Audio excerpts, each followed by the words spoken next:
As the Nintendo Switch shifts its way from Legend of Zelda Breath of the Wild to Mario Kart 8 Deluxe, a lot of interesting indies have dropped in the meantime. Today, we're talking about one of our favorites. So what's up, everybody? It's Zach from Switchforce. I've got Jake and Gabe to give you our review discussion for Mr. Shifty, a living legend that recently released on Nintendo Switch. He's already a legend? That's impressive. He is already a legend. He is unbeatable. He is insurmountable.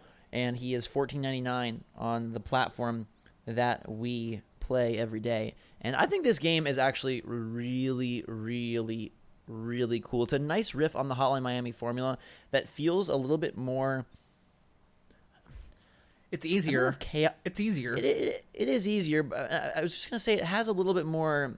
It gets harder, let me tell you. It has more movement to it because of the teleportation, so it feels a little bit faster to me and has a little bit more of like an arcadey vibe, whereas Hotline Miami, to me, was more about precision.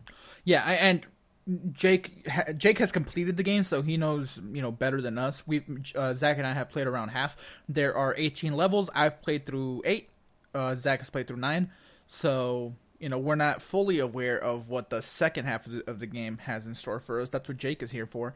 But yeah, we've got Jake to educate us on the final, the back third of the game. But for all three of us up front, I think it's an instantly captivating game, and I love how they build on each level by adding new elements that continuously require you to improve your skills and learn new ways to use that teleport to your advantage. And inevitably, this will be compared to Hotline Miami just because they're very similar, both stylistically and just gameplay wise.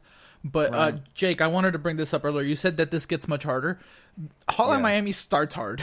It starts very, very hard. I have no idea. I've never played Hotline Miami, so I have no comments there.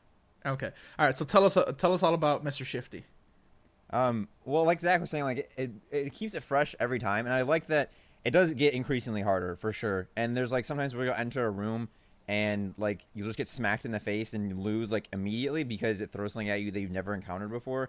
But it's not to the point where it's frustrating. It's just you just have to learn how to use it's a very basic game. It's basically like a 3-button game, and right. But you have to learn how to use those simple mechanics in order to maneuver around. And I think the main thing that I like about the game is that it makes you feel very powerful because you are much more you're much more powerful than the people you're fighting. But they throw so much at you that you have to use your overwhelming power consistently for an extended period of time in order to beat the level. So the level is scaled. It still makes you feel powerful even though the level is scaled to be more difficult for you, if that makes sense. But yeah, it definitely gets much more challenging at the end. The rooms so you know how it saves after each room, and if you die, you just restart the room over. The rooms get bigger and longer, so you have to be on your A game for a longer period of time with way more enemies, way more obstacles, and I got a little bit frustrated at the end, but that's just because I was trying to complete it in a set amount of time. Where if I had taken my time more and broken it up, I would think it would have been super enjoyable. I still love the game. I think it was really cool, and I think that it did a very nice job of not trying to be anything it's not. So they didn't try to do some elaborate story. They have some funny lines in it and an okay story that develops throughout the levels as you go, but nothing super extreme. Yeah, so the story isn't anything grandiose, but it's definitely engaging and enough to kind of propel the game forward a little bit. But it's nothing to write home about. The gameplay for me is what completely drives the game, and it's very well fine-tuned, I think. Even though it seems so simple, but it gets, again, every level, every stage, they give you a new mechanic or a new enemy to face or a new obstacle to face that constantly keeps you on your toes, which I think is the main selling point. Is the very well tuned mechanics, and then constantly teaching you and making you grow as you progress through the game, and then by the end, it's mass chaos, and you have to be completely focused the entire time for very long periods of time. Literally the room's sometimes 4 minutes long, and you have to just be constantly shifting the entire time, and it gets real intense. Speaking of mass chaos, some of the early levels, you mentioned that there was things in the levels that just get in your way that aren't enemies, like the lasers, for instance. Right. Some of those laser rooms, while not difficult, they can be a little bit tricky to get the timing right, and especially if you don't understand how the shifting works, because if you continuously just tap on the shift button, you just keep phasing through. Do the levels the later ones do they develop on that, or is it still just like lasers throughout the game that are your main obstacle? There's like lasers. I don't know if you got into the proximity mines, and then enemies are the main three, but they kind of mix up how they use them and how you encounter them and like which pairings there are. And then there's, I don't want to spoil it for anybody, but there is a new element that gets thrown in the last, like, I want to say 4 or 5 levels. That's very interesting and is almost like another obstacle, but not really. But I don't want to say what it is. But so it's not like there's like a whole like new slew of obstacles, but the way you encounter them is like there are times where like you can't. There's just no way you can get on your first time because you don't know how to interact with it. There's also like turrets and stuff. I don't know where those come in, but there it does seem until like the last like 2 or 3 stages that there is something new, brand new introduced every time. Yeah, the gameplay is like so tight and like you feel like so good like when you're able to complete a level after like having a little bit of a hard time, because like you said, the game does get harder, but the levels that I've played, while easy, there's still like a sense of satisfaction. Like you feel like a complete like bad A when you are able to finish one of them. The other thing I was going to ask you though is, since you've completed it, do you think $15 is too much? Do you think it's just right for the game? I think it's a pretty darn fair price because there's like 18 levels, and on average the levels take about 10 minutes. So that's like 3 hours of gameplay. So 5 minutes an hour. I mean, of really fun, solid gameplay. The only complaint I have is there is like frame rate issues that people have talked about where the game does slow down. I played most of it in handheld mode, so I don't know if docked would. I think I still had issues in dock. And then there was a couple times where the game somehow encountered an error and like booted me mid-level. And I had to restart the level, which was kind of frustrating. That happened to me a couple of times, and that happened when it was docked. So that wasn't like an issue of power or anything. And there was no. I checked for like updates or anything, and there wasn't anything that issue. I don't know what happened there, but it did. There were slowdowns, and there was a couple times where it kicked me out of the application. I had to restart and reboot back into it. But other than that, I think it's great. And I think $15 is a fair price point. One thing that they could have done, and I hope that they maybe can still do in a patch, is at the end of every level, there's like a little tally with how many times you die, how long it took you to complete. Like, I wish it gave you like a grade.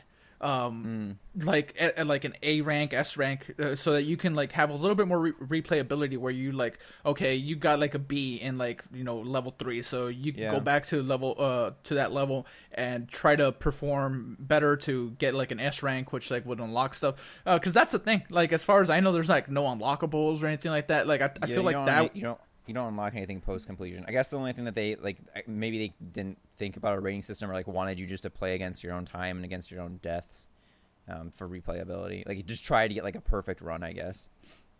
Sure, but I feel like they missed a pretty cool opportunity there. They even have like leaderboards, like how fast can you like finish some of these levels, and maybe some challenges, like stuff like that would have made it a more complete package, I feel like. But even what's here now is really fun, and I think for $15 you can't go wrong. Yeah, some like it seems like it's just missing like a final layer of polish that would elevate it from like really good to great in terms of, I wish there's a little more content. I wish they did have more stat tracking leaderboards. I wish the frame rate issues were not present, because most of the game is really well done. I like the art style. It's kind of Hotline Miami-esque, but has a different visual vibe. I love the shifting mechanic. I think that adds a lot to this style of game. And the beauty of having this be a video is you can watch the game, so I don't feel like we need to describe every detail. But it is really it's a very exhilarating feeling when you know that one bullet or one punch can kill you. And as Jake mentioned, those later levels and those bigger rooms, when you need to string together a whole bunch of kills in a row, and how they build on the enemies, where initially, it's dudes that can punch you and guys that shoot pistols very slowly, to eventually machine guns and snipers and flamethrowers that really restrict how you can approach them. It's very well done. Quick note, there's no projectile there's no guns that you can use as Mr. Shifty. You can throw items, I guess, as like melee projectiles, but most of the game is going to be using your fists or melee weapons. And I love the fact that they have you shifting around and kind of like busting up the rooms to acquire more planks or pipes or things to use as weaponry. So it really is about shifting in, taking some guys out, shifting to a new area, grabbing stuff. And there are some perpetual weapons like the trident and a sword and a few different things, a shield, that are really fun to almost use like a pinball machine, where you're throwing them to impale or knock over guys. Then you shift over, grab it back, try and line up another string of kills. It does feel very arcadey and very satisfying when you are able to achieve those strings. I just wish that, like you guys said, there was more of a way to track that awesomeness. And I guess deaths is the way that their counter would be, well, we track deaths, and that's how you decide if you got an A or a B or a C, and the level is how many times you died. But I would rather it be a little more overt than that. Yeah. But overall, I think we all recommend it for the most part. It's really good. $15. I think the price is pretty good, like I said. So top 5 Switch games? Yes, no, maybe? Right now, yeah, I think it's up there for sure. Because again, like, just to reinforce, it is super like polished, and there's, except for the frame rate issues and the booting of me a couple levels, like, it felt super good the entire way through. Like, there was never a time where I got like too overwhelmed or frustrated, or like it just felt like wonky or weird. Like, it just feels super good, and it's a really good, solid experience that is like unique from anything else that's on the Switch right now. Yeah, and I still think I like Graceful Explosion Machine better, but this is one of the best downloadable titles available on Switch, and I think in general a larger audience will enjoy this than Graceful Explosion Machine, Has Been Heroes, maybe even Snake Pass, depending on who you are. For sure, even Snake Pass. The thing Snake Pass has going for it is a very pretty game that is more akin to a major title, whereas Shifty, Graceful, Has Been are very limited in what they're trying to accomplish. Sure, but I kind of like that. Like, if I want to play a giant perfect game, I try Breath of the Wild. But like, right, I think just people are desperate for more titles like that, and so they come to some of these occasionally hoping for that, and just really be aware that it is a very arcadey indie game. And I think, Gabe, like, you and I have played Hotline Miami and Hotline Miami 2. Where does this rank, or how does this compare for you in regards to those? I prefer Hotline Miami for a couple of reasons. One, it's a little bit hard. Well, it's a lot harder. So I feel like the satisfaction in like succeeding is higher. The other thing, the soundtrack in Hotline Miami is like far superior. The music in Mr Shifty is good, but nothing like on the level of Hotline Miami, in my opinion. So I think those two things kind of put it over the top for me. Plus the fact that Hotline Miami is like more adult, and it's like more like, psychologically like messed up. There's a lot of like bad stuff going on in Hotline Miami, and you like that? It just appeals it appeals to me a little bit more. So I don't know. That's very strange. I think this game is fantastic, but yeah, so I'm interested to see when like you guys get to the later levels, how like if your opinion changes. Because Gabe, you were saying like it's too easy for you or whatever in these first stages, but I'm interested to see when you get to these later ones, if your opinion changes of the game at all. For me, I actually prefer this. I like that Hotline Miami feels more like a puzzle game, whereas I would say this is less planned out puzzle and more speed and finesse. And I think I like that style in the same way that I really enjoy Graceful Explosion Machine, in the same way that I like, real-time action over turn-based typically. I prefer the fact that Shifty is about shifting, and I think that's the critical difference, right? Obviously, the theme and the tone is very different as well. Shifty is trying to save the world from, like, nuclear evil enemy and an evil empire. Hotline Miami is, as Gabe mentioned, all sorts of messed up. But this one is more about mobility and utilizing that to phase through walls and puzzle solve your way in a more active way, I suppose, because I feel like in Shift you can make mistakes and still survive. I feel like you can miscalculate rooms and still survive, and in fact the game throws more at you through random doorways and through random areas than Hotline Miami. So it does have a definite, like, they expect you to be able to mess up or be caught off guard and still be able to survive, and I kind of like that. I think it creates a little bit more of a fun vibe. I mean, yeah, it's like a game of on-the-go decisions. Like, you're constantly moving and like fluidly flying through the rooms, but you have to be like making this. You can't like. There's a very few. Like, I guess when you start a room, but it's harder to like stop and like plan out what you're gonna do next. I feel like. Yeah, But yes, that is Mr. Shifty. $15 available now.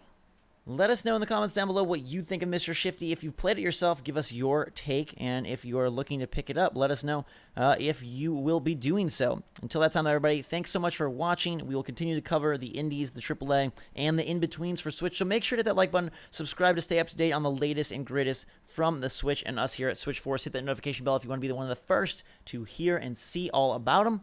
And until that time, for myself, Jake, and Gabe, Switch Force out.